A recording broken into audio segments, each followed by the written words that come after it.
माफ़ी चाहते हैं। हम लोग जो यहाँ साथी हैं जनसुराज के या मेरे साथ जो काम करने वाले लोग हैं, उनको ध्यान रखना चाहिए कि इतने लोगों को यहाँ कमरे में बैठाकर, और कभी लाइन नहीं है, कभी फ़ैन नहीं है, ये हमारे लोगों की गलती है। उसके लिए माफ़ी चाहते हैं आपसे। जैसा कि आप जानते हैं कि पिछले कुछ दिनों से बिहार बदलाव अभियान के तहत जनसुराज में मैं और मेरे साथी पूरे बिहार में घूमकर ये प्रयास कर रहे हैं कि जो अभियान हम लोगों ने छपरा में सिताब दियारा जेपी के भूमि से शुरू किया है, उसका लक्ष्य ये है कि आज से करीब 50 साल पहले बिहार में व्यवस्था परिवर्तन के लिए, संपूर्ण क्रांति के लिए जो नारा, जो प्रयास जेपी ने दिया, उसके परिणाम स्वरूप देश के कई हिस्सों में सत्ता भी बदली और व्यवस्था भी बदली। लेकिन बिहार जहां से ये आंदोलन की शुरुआत हुई थी, उसकी स्थिति कमोवेश वही बनी हुई है जो 70 के दशक में थी। 70 के दशक के मुकाबले आपको कुछ ज़्यादा सड़कें दिख रही होंगी, बिजली दिख रहा होगा, कुछ लोगों को तरक्की भी दिखती है। लेकिन जब मैं ये कह रहा हूँ कि स्थिति वही है जो 70 में थी, इसका मतलब ये है कि 70 के दशक में भी देश का सबसे गरीब, सबसे पिछड़ा, सबसे ज़्यादा अशिक्षित, सबसे ज़्यादा बेरोजगारी पलायन वाला राज्य बिहार ही था। और आज 50 बरस के बाद, सारी सरकारों के प्रयास के बाद, सामाजिक न्याय के नारे के बाद, सारे संघर्ष के बाद, आज भी देश का सबसे गरीब और पिछड़ा राज्य बिहार ही है। ये बात हम लोगों ने पिछले 4-5 वर्षों में बताई है। सिर्फ ये नहीं बताया कि बिहार में समस्या क्या है, ये भी बताया कि इस समस्या से निकलने का रास्ता, उपाय क्या हो सकता है। जब लोगों को बात समझ में आई कि भाई ये भी एक तरीका है जिससे बिहार में एक नया विकल्प बन सकता है, नई व्यवस्था बन सकती है, तो बहुत बड़ी संख्या में लोग उस विचार को सुनकर, उस प्रयास को समझकर उससे जुड़े, जिसका नाम है जनसुराज। और 2-2.5 साल मैं खुद पैदल चल के हर गांव में गया। करीब 5000 गांवों में हम लोग पैदल गए। साथियों ने अपनी ओर से ताकत लगाई। उसके परिणाम स्वरूप 2 अक्टूबर 2024 को इस पूरे प्रयास को दलगत स्वरूप दिया गया, जिसका नाम जनसुराज पार्टी है।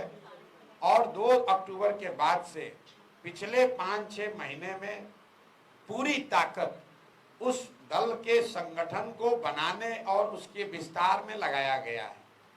आज मैं आपको बहुत विश्वास और दावे के साथ कह सकता हूं कि बिहार में राजनीतिक संगठन के तौर पर जनसुराज से बड़ा संगठन कोई भी दल नहीं है। ये संभव है कि बहुत सारे लोग जो जनसुराज में जुड़े हैं वो सक्रिय नहीं है, बहुत वो विजिबल नहीं है। ये भी संभव है कि वो इतने बड़े नाम नहीं है जो आपको ध्यान आपका आकर्षित करे। लेकिन अगर संख्या के हिसाब से देखेंगे तो 1 करोड़ लोगों ने मिलकर इस दल को बनाया था। उसके बाद से हर महीने करीब करीब 3 से 4 लाख लोग बजाबता 10 रुपया सदस्यता शुल्क देकर इसका प्राथमिक सदस्य बन रहे हैं। और आज ये संख्या, जनसुराज परिवार की संख्या करीब करीब 1 करोड़ 25 लाख के आसपास है। इतने लोग पूरे बिहार में जनसुराज से जुड़े हैं। हम लोग का मानना है कि ये लोग बदलाव की चाहत रखने वाले लोग हैं। ये वो लोग हैं जो पिछले 30 बरस से विकल्प के अभाव में लालू के डर से भाजपा और भाजपा के डर से लालू को जो वोट देने की परिपाटी है, उससे निकलकर एक ऐसी व्यवस्था को बनाने में अपना हिस्सेदारी चाहते हैं जिसमें जाति पाति नहीं, हिंदू मुसलमान नहीं, 5 किलो अनाज नहीं, मंदिर मस्जिद नहीं, 400 रुपया के पेंशन के नाम पर समाज को न बांटा जाए, बल्कि यहाँ पर आमूल चूल परिवर्तन की एक व्यवस्था की जाए, जिसमें बिहार में बच्चों के लिए पढ़ने के लिए देश में सबसे अच्छी सुविधा बने। बिहार में अगले 1 साल में, इसको ध्यान रखिए, 1 साल में मजबूरी में किया जाने वाला पलायन निश्चित तौर पर रोक दिया जाए और यहाँ के बुजुर्गों को जो 60 वर्ष से ज्यादा उम्र के हैं, जिन्होंने पिछले 30-35 साल अपनी पूरी जवानी, अपना बचपन बिहार की कुव्यवस्था की वजह से बर्बाद जिनका हो गया, कम से कम 60 वर्ष से ज्यादा उम्र होने पर वो एक इज्जतपूर्ण जिंदगी जीत सके, इसके लिए उनको 2000 रुपये महीने की व्यवस्था जरूर की जाए। इसी संकल्प के साथ इस अभियान को शुरू किया गया है और अभी बिहार बदलाव यात्रा के तहत मैं हर विधानसभा क्षेत्र में कम से कम 2 छोटी सभा कर रहा हूं। उसी के तहत कल हम लोगों ने औराई में एक सभा की और दूसरी सभा सीतामढ़ी में पुपरी में थी। आने वाले समय में आप ऐसी सभाओं की संख्या को बढ़ते हुए देखेंगे। इन सभाओं के जरिए लोगों को एक बार फिर से जन सुराज की क्या परिकल्पना है, ये विचार क्या है, गरीबी से निकलने का रास्ता क्या है, लोगों को मैं फिर से याद दिलवा रहा हूँ, उनको संकल्पित करवा रहा हूँ। इस अभियान में भी वोट नहीं मांगा जा रहा है। हम ये नहीं कह रहे हैं कि जन सुराज को वोट दीजिए। लोगों को एक ही संकल्प दिलाया जा रहा है कि वर्षों की आपकी बदहाली एक झटके में 5 महीने में खत्म हो सकती है अगर आप ईमानदारी से 2 ही काम करना है। जो जिन नेताओं ने बिहार को लूटा है, वो नेता चाहे आपके जाति का हो या धर्म का, दल का हो या गांव का, उसको वोट नहीं देना है। इन सभाओं में लोग 2 ही संकल्प ले रहे हैं। पहला संकल्प कि जिन नेताओं ने बिहार को लूटा है वो चाहे हमारे जाति का हो, धर्म का हो, गांव का हो, दल का हो, उसको हम लोग वोट नहीं देंगे। और दूसरा संकल्प हम लोग ले रहे हैं कि पहली बार बिहार में लोग, हर एक व्यक्ति अपने अपने बच्चों के लिए, अपने बच्चों के शिक्षा और रोजगार के लिए वोट करेगा। इस बार हम लोग को दूसरा कोई विषय नहीं चाहिए। पहले बच्चों की शिक्षा और रोजगार हो जाए तो हम लोग बाकी चीजों की चिंता करेंगे। मैंने आगे बढ़कर ये भी कहा है और आपके माध्यम से मुजफ्फरपुर की धरती पर इसको दोहरा रहा हूं कि चाहे कोई भी प्रक्रिया हो, उसमें गलती हो सकती है। तो अगर जन सुराज का जो उम्मीदवार होगा वो अच्छा व्यक्ति नहीं है, अगर उससे बेहतर व्यक्ति कोई दूसरे दल से खड़ा है, मैं जन सुराज का अगुवा होने के बावजूद कैमरे पर लोगों से अपील कर रहा हूं कि अगर जन सुराज से भी कोई गलत व्यक्ति खड़ा हो जाए उसको वोट मत दीजिए। आप एक ही संकल्प लीजिए कि बिहार में अच्छे व्यक्ति को वोट देंगे, अपने बच्चों के लिए वोट देंगे, बिहार में शिक्षा और रोजगार के लिए वोट देंगे।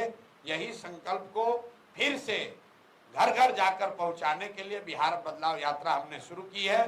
सभी साथियों के सहयोग से आप देख रहे हैं कि ये कारवां बढ़ रहा है, लोगों को भीड़ दिख रही है, मुझे लोगों के आंखों में वो आशा दिख रही है, वो विश्वास दिख रहा है कि शायद बिहार की भी किस्मत अब 5 महीनों में बदलने वाली है। शायद बिहार में भी जिन्होंने सारी विश्वास खो दिया था, जिसका होप खत्म हो गया था, जिन लोगों ने मान लिया था कि बिहार में कुछ नहीं हो सकता है, उसको भी अब ये भीड़ दिखा रही है कि नहीं, हम लोग जातियों में बटा हुआ समाज हमको मानता है, लेकिन जब अपने बच्चों की बात आएगी, जब बच्चों की शिक्षा रोजगार की बात आएगी, जब बिहार के सम्मान की बात आएगी, तो हम लोग सारे एक हैं और बिहार के बच्चों के भविष्य के लिए सब मिलकर एक नई व्यवस्था बनाएंगे। आपका जो इसमें सवाल है, आप सवाल कर सकते हैं। बहुत बहुत धन्यवाद।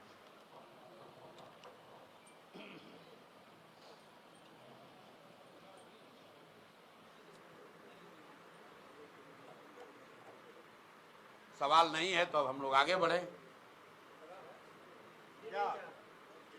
चुनाव से पहले वादा तो बहुत सारी पार्टियां करती है, आप ये कर रहे हैं, कौन बोल रहे हैं? हाँ, चुनाव जीतने के बाद वो वादा पूरा होता है, जिस प्रकार का कहना है कि पलायन रोका जाएगा, बुजुर्गों को 2000 का पेंशन मिलेगा।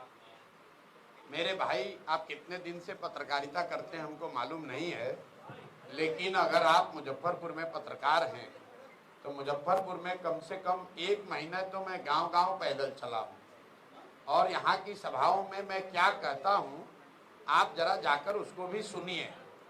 मैंने कोई वादा ऐसा नहीं किया है कि क्या हो जाएगा।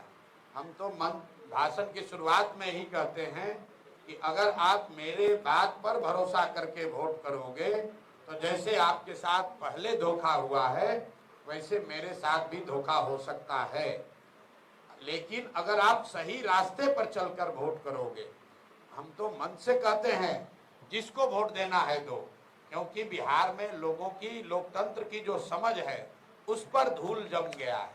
लोकतंत्र में इसका महत्व नहीं है कि वादा तेजस्वी यादव कर रहे हैं कि प्रशांत किशोर कर रहे हैं। लोग वोट मोदी को दे रहे हैं कि जनसुराज को दे रहे हैं।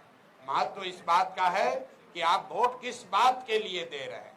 वोट अगर आप मंदिर बनाने के लिए देंगे तो आपके बच्चों के लिए पढ़ाई नहीं होगा। वोट अगर आप जाति के जनगणना के लिए देंगे तो आपके बच्चों के लिए रोजगार नहीं होगा। वोट अगर आप बिजली के लिए देंगे तो बिहार में तरक्की की बात नहीं होगी, खाली बिजली का एक बल्ब लटकेगा। तो ये बात समझाई जा रही है।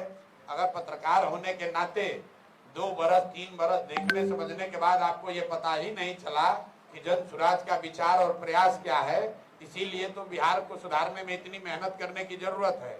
आप खुद को पत्रकार बता रहे हैं, दिन रात अपने को राजनीतिक विषयों पर चर्चा करने का पुरोधा बने हुए हैं, और आप ये भी नहीं ध्यान दे रहे हैं कि हम लोग कह क्या रहे हैं। जो कह रहे हैं उस पर सवाल कीजिए, जो नहीं कह रहे हैं अपने दिमाग में बनाए हुए हैं उस पर सवाल मत कीजिए। क्या सीतामढ़ी में आप गए थे रेप पीड़िता से मिलने के लिए, क्या पुराने भी जाएंगे? सीतामढ़ी में कल रात में गया था। नागपुर में जो घटना हुई है, विभत्स घटना हुई है, एक 11 साल की बच्ची के साथ 4 या 5 लोगों ने गलत काम किया, उसको बुरी तरीके से विभत्स तरीके से उसकी हत्या कर दी गई है। उनसे मिलने गए थे। जहां तक बात कुर्नी की है, जिस दिन घटना हुई है उसी दिन पीएमसीएच में सबसे पहले जनसुराज के लोग ही पहुंचे थे। उस बच्ची के घर उसी दिन यहाँ राज्य के जिले के सारे साथी गए, राज्य के लोग गए, जनसुराज के अध्यक्ष गए, हम लोग राज्यपाल से मिले, और आगे हम लोग कल परसों में ये निर्णय भी कर रहे हैं, आपस में बैठ रहे हैं। ये जो रोजाना की घटना हो रही है, कुर्नी की घटना जो है, वो सिर्फ रेप का मामला नहीं है, वो स्वास्थ्य विभाग की लापरवाही का मामला है। तो हम लोग ये तय करने जा रहे हैं कि इसके लिए जो मंगल पांडे जो यहाँ के स्वास्थ्य मंत्री हैं, सबसे पहले मंगल पांडे के खिलाफ आवाज प्रशांत किशोर ने उठाई है। हमने ये कहा है कि ये वही आदमी है, जब स्वास्थ्य मंत्री थे तब कोविड हुआ था, और हमने देखा था कि कोविड के दौरान बिहार के लोगों की, यहाँ की स्वास्थ्य व्यवस्था की की कमियों की वजह से क्या दुर्गति हुई थी। फिर यही आदमी बना हुआ है मुख्यमंत्री। जो कुर्नी की जो बच्ची थी वो 4 दिन तक यहाँ पर एनएमसीएच में रही। फिर जब उसको पटना रेफर किया गया है तो वहां पर लोग बता रहे हैं कि एम्बुलेंस में वो 4 से 6 घंटे तक वेट करती रही, वहां पर उसको एडमिशन नहीं मिला। तो मुझे लगता है कि जो दोषी हैं रेप के, उनको तो वो लोग गिरफ्तार हुए हैं, कानून के हिसाब से उन पर कार्रवाई होनी चाहिए, लेकिन सबसे बड़ी कार्रवाई उन लोगों पर भी होनी चाहिए जिनकी वजह से उस बच्ची को चिकित्सीय सुविधाएं नहीं मिली, उसको जो सुविधा मिलनी चाहिए तो वो नहीं मिली, जिसकी वजह से उसकी जान गई। तो निश्चित तौर पर जनसुराज ने दल के तौर पर भी और हम लोग व्यक्तिगत तौर पर भी मंगल पांडे को बर्खास्त किए जाने के या उसके इस्तीफे की मांग कर रहे हैं। अगर ये नहीं हुआ तो जनसुराज इसको आगे बढ़ाएगा, आंदोलन के तौर पर बढ़ाएगा। और आपको मालूम है, अगर हम इस विषय को हाथ में लेंगे तो हम सिर्फ कैमरा के लिए काम नहीं करते हैं, हम लोग उस परिवार से बात कर रहे हैं। अगर वो लोग लड़ाई लड़ना चाहते हैं, अगर वो लोग ये मानते हैं कि बिहार के स्वास्थ्य विभाग के पीएमसीएच के लोगों की गलती की वजह से उस बच्ची की मृत्यु हुई है, तो हम लोग जनसुराज परिवार पूरी ताकत के साथ उनके साथ खड़ा होगा और मंगल पांडे को काम करना मुश्किल कर देंगे, उनका घेराव करेंगे, उनसे सवाल जवाब करेंगे। उनको ये बताना पड़ेगा कि क्यों ये गलती हुई, और अगर गलती हुई तो इसकी जिम्मेवारी तय की जानी चाहिए, वो अभी तक क्यों नहीं हुई है। प्रशांत किशोर जी, संभावी चौधरी ने आपसे सीधा आपको मैदान में आने की बात कही है समस्तीपुर से, और उन्होंने सीधा आपको चैलेंज। सबके बातों का जवाब देना जरूरी नहीं है। रह गई बात समस्तीपुर की, तो भाई जनसुराज और प्रशांत किशोर समस्तीपुर से अकेले नहीं 243 सीट पर चुनाव लड़ रहे हैं। जिसको जितना दम है, जिनका नाम ले रहे हैं उनको, उनके पिताजी को, उनके पिताजी के नेता को, जिसको जितना दम है। हम तो हरनौत में गए, और वहां पर उनके गांव में घुस के बताया कि यहाँ पर भी तुमने अपने लोगों के साथ कुछ नहीं किया है, अपने लोगों को कुछ उनके लिए विकास के लिए काम नहीं किया है। तो प्रशांत किशोर और जन सुराज के लोग किसी से डरने वाले नहीं है। जिसको दम हो वो आए और क्षेत्र में आजमा ले। ना हम राघोपुर जाने से डरते हैं, ना हरनौत कल्याण बिघा जाने से डरते हैं, ना सिवान में जाकर लोगों को बताने में घबराते हैं कि मंगल पांडे किस तरह के स्वास्थ्य मंत्री हैं और लोग उनके बारे में क्या सोचते हैं। अच्छा, दलित है इसका भी उन्होंने आरोप लगाया कि दलित हूँ इसलिए मुझे प्रताड़ित करने का प्रयास किया जा रहा है। भाई देखिए, ऐसा है, ये विक्टिमहुड दूसरे पर जाकर खेलिएगा। कौन दलित है, कौन कुशवाहा है, कौन यादव है, ये विषय नहीं है। और हमारा उस जिस व्यक्ति का आप नाम ले रहे हैं उससे हमारा कोई लेना देना नहीं है। उनके पिताजी के बारे में हमने बताया कि ये टुटपुंजिया नेता है, कांग्रेस के अध्यक्ष थे बिहार में, और उस पार्टी के पीठ में छुरा घोंप के मंत्री बनने के लिए तब कांग्रेस छोड़कर ये आदमी आकर जदयू में शामिल हुए। जब जदयू में शामिल हुए तब मैं जदयू में मैं ही था, और हम लोग यहाँ आकर दरबार लगाने वाले ये लोग हैं कि प्रशांत जी किसी तरह हमारी मदद कीजिए। आप याद कर लीजिए जाके रिकॉर्ड, जब कांग्रेस छोड़कर आए थे तब कई महीना मंत्री नहीं बने थे, तो रोज आकर ये लोग दरबार लगाते थे। ऐसे लोगों पर बोलने की हमको जरूरत नहीं है। ये वो लोग हैं जो दलित होने के नाम पर का दावा करते हैं। कितने वो दलित हैं ये आपको मालूम है, आप जाकर ये चेक कर लीजिए कि कितने दलित हैं। ये पूरी जन स्वराज की लड़ाई किसी एक व्यक्ति के खिलाफ नहीं है, उस मानसिकता के खिलाफ है जिसमें 1200 परिवार के लोग ये समझते हैं कि हम रहेंगे, हमारे बाबूजी थे, हम रहेंगे और हमारे बाद हमारा बाल बच्चा रहेगा। आप जिस परिवार की बात कर रहे हैं, भाई साहब अपने मंत्री हैं, बेटी सांसद है दूसरे दल से, अभी दामाद को धार्मिक न्यास बोर्ड में बना दिया गया, तब पूरा बिहार यही परिवार लोग अगर कब्जा करके बैठेंगे तो दूसरे लोग कहां जाएंगे? दूसरे लोग कहां जाएंगे भाई? और अगर इतने ही आप काबिल हैं, बताया कि हम जितना प्रशांत किशोर का उम्र है इतना दिन से हमारा परिवार राजनीति करता है, बिल्कुल ठीक बात है। जितनी मेरी उम्र है उससे ज्यादा समय से ये लोग राजनीति कर रहे हैं और इसीलिए बिहार के कुव्यवस्था के लिए सबसे बड़े जिम्मेवार है। इनको बताना चाहिए कि तुम 25-30 साल से 3 पीढ़ी राजनीति में हो, तो बताओ, अगर दलित भी होने का भी दावा कर रहे हो तो बताओ कि कितने दलित बच्चों का तुमने जीवन सुधारा, कितने दलित बच्चों के लिए कुछ किया। अगर तुम 40 साल से यहाँ पर दलित की होने का दावा कर रहे हो तो बताओ कि जातीय जनगणना में, और ये आदमी एजुकेशन मिनिस्टर थे, सब लोग नोट करो भाई, यही आदमी बिहार के शिक्षा मंत्री थे 2 बरस तक। आज जातीय जनगणना जो इसी सरकार ने कराया है उसमें आंकड़ा बता रहा है कि 3% से कम, याद रखिए आप लोग भी पढ़ते उड़ते तो है नहीं, कोई रिपोर्ट आता है तो 3% से कम दलित समाज के बच्चे ही 12वीं पास कर रहे हैं। तो अगर ये दलित हैं और दलितों के बड़े हिमायती हैं तो 40 बरस में इन्होंने दलितों के लिए क्या किया? जब ये शिक्षा मंत्री थे तो दलितों के पढ़ाई की स्थिति को सुधारने के लिए क्या किया?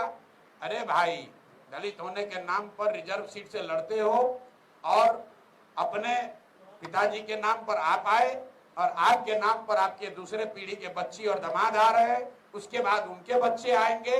अब बिहार के जो 2 करोड़ दलित हैं वो कहाँ जाएंगे? तो प्रशांत किशोर डरने वाले नहीं है। हमको कहा कि मानहानि का मुकदमा कर देंगे, मुकदमा किए हैं, मुकदमा किए हैं ना, तब कोर्ट का फैसला आने दीजिए, दूध का दूध पानी का पानी हो जाएगा। आप कह रहे हैं अशोक चौधरी, हम कैमरे पर कह रहे हैं अशोक चौधरी का क्या औकात है? कैमरे पर कह रहे हैं नीतीश कुमार का मानसिक हालत ठीक नहीं है, नीतीश कुमार मानसिक तौर पर स्वस्थ नहीं है। इससे बड़ा तो कोई मानहानि नहीं होगा। अगर दम है तो नीतीश कुमार और पूरी सरकार मिलकर प्रशांत किशोर पर मानहानि का केस करे कि प्रशांत किशोर गलत बोल रहे हैं, नीतीश कुमार मानसिक तौर पर स्वस्थ हैं। प्रशांत किशोर कह रहे हैं कि नीतीश कुमार मानसिक तौर पर स्वस्थ नहीं है। दम है तो मानहानि का केस करके दिखा दें, पता चल जाएगा अभी सामने। कल तो मुख्यमंत्री के भविष्य से जुड़ा हुआ प्रश्न है कि अगर है जनसुराज पार्टी के भविष्य से जुड़ा हुआ प्रश्न है कि आप जिस चलिए आप मान तो रहे ना कि उभरे हैं। जिस तरह से उभरे हैं, अगर महागठबंधन के घटक दल जो राष्ट्रीय कांग्रेस पार्टी है, अगर वो चुनाव बिहार में अकेले लड़ती है, तो फिर आपको आप तो चुनाव रणनीतिकार है, उस कैसे उसको देखते हैं और कैसे भाई ऐसा है, अगर आप हमको रणनीतिकार मानते भी हैं तो हम 3 बरस से एक ही रणनीति बना रहे हैं कि बिहार की स्थिति को बदला कैसे जाए। एक ही रणनीति बना रहे हैं कि ये 1200 परिवारों का जो राजनीति पर कब्जा है उसको तोड़ा कैसे जाए। रणनीति ये बना रहे हैं कि बिहार के लोगों में ये विश्वास कैसे पैदा किया जाए कि बिहार की स्थिति को भी बदला जा सकता है। रणनीति ये बना रहे हैं कि बिहार में भी देश की सबसे अच्छी शिक्षा व्यवस्था अगले 10 साल में कैसे बनाई जाए, और सबसे बढ़कर रणनीति ये बना रहे हैं कि बिहारियों का खोया हुआ सम्मान कैसे वापस कराया जाए, कैसे बिहार में ये व्यवस्था बनाई जाए कि बिहार का कोई भी बच्चा, इसको याद रखिए, सारी समस्या एक और सबसे बड़ी समस्या है कि बिहार का कोई भी बच्चा बिहार से बाहर रोजी रोजगार करने के लिए मजबूरी में गाली सुनकर नहीं जाएगा। ये व्यवस्था कैसे बने, इसकी रणनीति बना रहे हैं। दूसरा कोई रणनीति नहीं है, दूसरा कोई दिमाग में प्रश्न नहीं है, और इसको किए बगैर मानेंगे नहीं। आप देख लीजिए, जो लोकसभाओं में आ रहे हैं, बिहार में जिस नेता को लगे कि वो बहुत लोकप्रिय है, वो जगह चुन ले, और हम उसके यहाँ आते हैं, बिना सुरक्षा के आते हैं, बिना सिपाही के आएंगे, बिना हवलदार के आएंगे, उसके क्षेत्र में उससे बड़ी संख्या में लोगों को इकट्ठा करके अगर नहीं दिखाया तो आप बता दीजिएगा कि नहीं भाई, जनसुराज की कोई ताकत नहीं है। अरे भाई, कांग्रेस बिहार में कोई दल ही नहीं है, पिछलग्गू दल है। कांग्रेस का बिहार में क्या वजूद है? 30 वर्ष से जो पार्टी लालू जी का झोला ढो रही है, लालू जी की तबीयत खराब हुई तो अब तेजस्वी का झोला ढो रहे हैं, उस दल की आप बात करते हैं। कांग्रेस की बिहार में क्या हैसियत है? अगर कांग्रेस की हैसियत है, राहुल गांधी को गुदा है, राजनीतिक गुदा है, कहते हैं ना कि डरो मत, राहुल गांधी कहते हैं डरो मत, तो हम भी कह रहे हैं भैया डरो मत। है हिम्मत तो बिहार में अकेले चुनाव लड़के दिखा दो, है हिम्मत तो लालू जी कल अंबेडकर बाबा साहब के फोटो के सामने पैर रखे थे, उस पर बयान देके दिखा दो। कहते हो ना डरो मत, तो दिखाओ बयान देके कि तुम्हारे तेलंगाना के चीफ मिनिस्टर ने, रेवंत रेड्डी ने कहा, याद रखिए, कांग्रेस के मुख्यमंत्री ने कहा वीडियो पर कि बिहारियों का डीएनए है मजदूरी करने का, बिहार के लोग मजदूरी करने के लिए पैदा हुए हैं।